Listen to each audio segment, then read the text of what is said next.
So obviously I watch a ton of TV, and since the year is over, I'd like to share my top 10 favorite series from 2024. Just like with my best of movies list, this list is going to certainly omit some that are your favorites, and I'm not claiming that any of these are absolutely perfect, but they are the ones that I had the most fun with or that had the most impact on me. Now, to be included in this list, I have to either have done a standalone review or discussed it on our weekly podcast. So without any more ado, and without apology or justifications, here are my top 10 best series for 2024. Starting at number 10, we've got the FX and Hulu limited series Say Nothing. Now, this documents the period of time in Ireland known as the Troubles and gives us a riveting drama that follows a core group of people that were rumored to be part of the IRA. Now, this is a slower watch, but the acting, settings, costume design, and the storytelling are all presented in a way that will suck you in with the details and then keep you glued because of the intense drama. And since the series has come out, it has caused a bit of a stir among some of the people that are portrayed, either implicating them in events that they've kept secret or outing their participation or leadership within the IRA. Lola Pettigrew and Hazel Dupé chew through their scenes and then create this sort of anti-heroes for us. I found them endearing and sympathetic at times, but also cold and callous at others. Now, if you enjoy historical dramas, check out Say Nothing. At number 9, this is a Mexican Apple TV series, Las Azules, or Women in Blue. Now, this is another drama series based on true events, but this story focuses on 4 women who join Mexico's first female police force. And as it turns out, this is initially done as a publicity stunt to remove focus from a serial killer, but what ends up happening is these women use their talents and smarts to help solve the case. In this series, it was a huge surprise for me. Not only is it a very relevant story, even for today, but it's told in a captivating and urgent manner. The mystery and the hunt for the serial killer is a looming presence in the plot. And while the women are struggling to find their place within the force, they're also tackling a ton of misogynistic biases that would relegate them to fetching coffee and looking pretty. And I love that while this does have a social commentary present, the show, it isn't preachy about it, allowing the message to flow naturally through the storytelling as the tension and the urgency mount within the serial killer case that's just gripping the city. Now, this is on the longer side for a series, having 10 episodes, but if you enjoy mysteries and crime dramas, this is certainly one to add to your list. All right, number 8 is another series that kind of caught me off guard. It's the German Netflix dark comedy Murder Mindfully. Now, this is a quick binge, and it's full of nonsense and plot conveniences, but somehow this works within the storytelling, thanks especially to the lead actor Tom Schilling. Now, in an effort to save his marriage, and then after attending a mindfulness session with this guru of sorts, Bjorn finds himself entangled in Mob's affairs, surrounded by mayhem and murders that he then unintentionally causes. Now, the humor is dark, but it hits all of the right beats, making me chuckle and laugh many times. And while a lot of the side characters are strangers with very little development, there's one dude played by Murathan Muslu who absolutely steals the show. I mean, he is unexpected in every way, showcasing muscle and ferocity, but with an ultra soft side that completely contradicts his enforcer persona. I hope we get more of this series because it's one that continues to introduce ridiculous complications that are solved by even more absurd circumstances, leading to enjoyable humor and some surprisingly moving character arcs. So coming in at number 7 is a Netflix series whose title absolutely lies. Nobody Wants This, with Kristen Bell and Adam Brody. Now, this romantic comedy is a breath of fresh air when it comes to rom-com series. Brody's a rabbi who's attracted to Belle's anti-religious, sex-themed podcast host, with the huge complication rising that if they want to continue their relationship, Brody will either have to give up his rabbi status or Belle will have to convert. Yeah, every episode just had me laughing, either from the witty and quick dialogue exchanges or from the situations that the couples find themselves in. Now, there is a bit of repetitiveness to the arcs, giving us the same sort of formula for each episode, but while this was noticeable, it was overshadowed by the charismatic dynamic that Belle and Brody share. They have a genuine sweetness that instantly makes me want them to succeed in their relationship and then be able to be together. The family dynamics are also a ton of fun, with both sides creating their own dramatic chaos. The series never gets so dramatic that it becomes a downer, but it does maintain a lot of will they or won't they doubt that keeps it engaging. Now, I'm really looking forward to a second season, and I hope that it can continue to create the magic that this first season possesses. All right, so we're just about halfway through. At number 6, it's another Netflix series. This one actually took me a bit to get through. I started Baby Reindeer and then shut it off and walked away, only to come back to it many days later and then give it another go. I'm so glad I did. I mean, while it's a harrowingly raw and vulnerable story, it's executed in a way that once I was actually settled into watching it, I couldn't tear my eyes away. Richard Gadd stars and is telling his own personal story using the persona of Donnie to be the central character. Now, when I talk about raw and vulnerable, this dives deep into personal traumas and actions that take the ultimate bravery just to say out loud. Now, if I'm remembering correctly, while the entire series features traumatic elements, episodes 3 and 4 showcase some truly heartbreaking and gnarly encounters. And while the show is a dark comedic drama, these segments, they're not played for laughs, but instead deliver gut punch moments that are really hard to watch. Now, Jessica Gunning, who plays Donnie's stalker, she is absolutely brilliant and creepy in her role. She comes off as unassuming and then transitions to nightmare in a flash. I mean, if you're in a great mood, this isn't one to put on and then expect to keep that same mindset. But the show fires on all cylinders and creates one of the most impactful and memorable stories of 2024.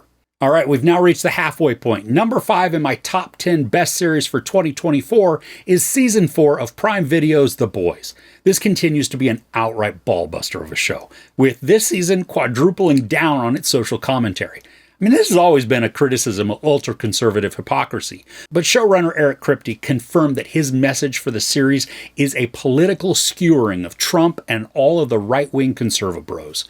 Homelander has never been a hero, and this season shows us what happens when he stops the pretense and shows everyone who he really is. Now, I love the interwoven story of family that this season has, especially when it comes to father-son relationships. Huey faced heartbreaking situations. Homelander and Ryan struggle to find balance. And we also get to see some of Homelander's childhood experiences, creating sympathetic moments that are just emotionally conflicting, knowing who he eventually becomes. Now, the show continues to be incredibly irreverent, pushing emotional and societal buttons by holding up multiple mirrors to show hypocrisy, hate, delusion, and outright bigotry. The poignancy of the writing and the messages are what make this show so enjoyable, rich with completely flawed heroes and anti-heroes. And it also has pointed storytelling that is many times so close to the truth that it's scary. If you haven't seen Season 4 yet, look forward to Episode 5. It's got a very unexpected surprise for you that will have you gagging and laughing all at once. All right, we're in the home stretch. For my number 4 pick, it's the Apple original series Sugar, starring Colin Farrell. This is a neo-noir thriller that is extremely clever in its storytelling, creating a detective mystery that features a very unique twist. Now, admittedly, the show is going to divide people on loving it or hating it. For me, though, the drama and the intrigue were built so nicely that when we arrived at the surprise, it was so unexpected that I ended up loving it.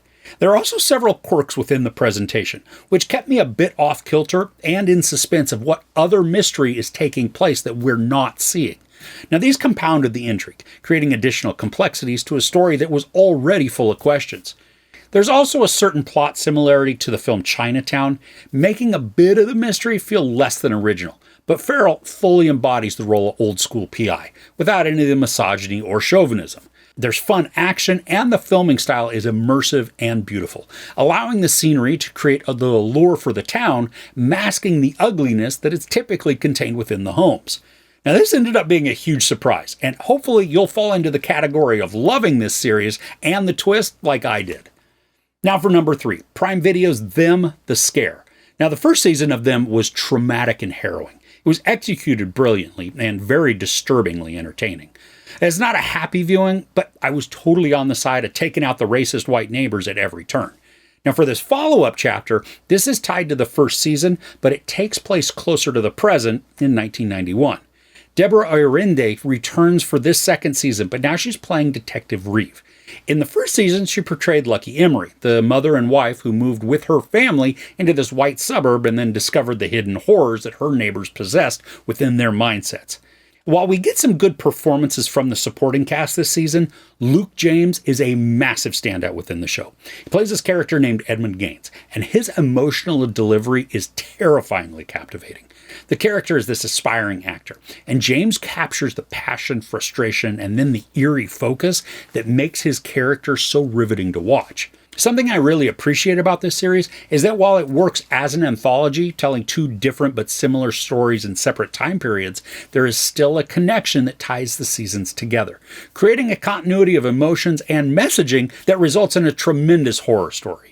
All right, for my number 2 pick, it is the HBO original series True Detective Night Country, with stars like Jodie Foster, Callie Reese, Fiona Shaw, John Hawkes, and Finn Bennett. This season in the anthology series, it just introduces us to a cold that chills to the bone and never lets up. I love how there's a small tie to season 1, but the uncertainty of the supernatural mixed with very real issues facing Indigenous women create a complex and dark storyline. Jodie Foster's character isn't one that I ever really warmed up to, but as Chief Danvers, we're not supposed to like her so much. She's great at her job, but also brings a ton of emotional trauma and baggage with her. And that causes her dynamic with Callie Reese's character Navarro to be tumultuous and cryptic. Now, I enjoyed the uncomfortable irritation and animosity that existed between the duo. While they're both exceptional at their careers, their interpersonal skills, they suck massively, making their interactions sort of a train wreck that I wanted to see. Now, I know that some didn't enjoy the ending, maybe feeling it was too ordinary or not surprising enough, maybe even that it had to do with so many strong women leading the story. But when the reveal comes at the finale, it's powerful and haunting, capping the story off in a cold and satisfying way. Now, I recently rewatched season 1 of True Detective, and season 4 holds a very close second place to that initial one. It's not far off at all. If you've not watched this season yet, it's definitely one to binge, with desolate and isolated environments, complex and damaged characters, and a mystery that matches the cold and dark surroundings. Okay, so before I get to my number 1 series, I do have a few honorable mentions to list. I'm not going to go into depth on why I like these, but I just felt I couldn't leave them off the list. So in no particular order, here are my 5 honorable mentions. The Diplomat, Season 2. Slow Horses, Season 4. Three Body Problem. The Gentleman, and A Man on the Inside. Okay, and now to probably piss some people off because I haven't listed the show you think I should have, coming in at my number 1 best series for 2024, Tokyo Vice Season 2. Ansel Elgort, Ken Watanabe, Rachel Keller, and Sho Kasamatsu star in this mystery thriller that is based on Jake Adelstein's reporting.